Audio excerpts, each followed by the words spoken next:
তো আসসালামু আলাইকুম গাইস, আপনারা সবাই কেমন আছেন? আমি আলহামদুলিল্লাহ ভালো আছি। আজকে একটি লটারি ধরবো। এই লটারিতে আমরা পরীক্ষা করব যে বিএমপি এবং জামায়াতের মধ্যে কে জিতবে।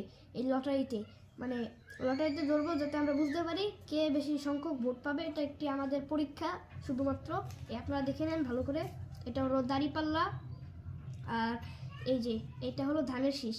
এখন আমার বাবা এটাকে গুছিয়ে দিবে, তারপর আমি চোখ বন্ধ করে লটারি ধরবো। তো গাইস, আমরা এখন ভাস করে ফেললাম। দেখুন, বুঝতে যাচ্ছে না এখনো। দেখুন ভালো করে, আমরা কোনো চিটিং করছি না এখানে কোনো দলের। তো বিসমিল্লাহ করে এখন আমরা শুরু করব। বিসমিল্লাহ, বিসমিল্লাহ। আমি জানি না এখন কি পাই। ধানের শীষ, ধানের শীষ উঠেছে।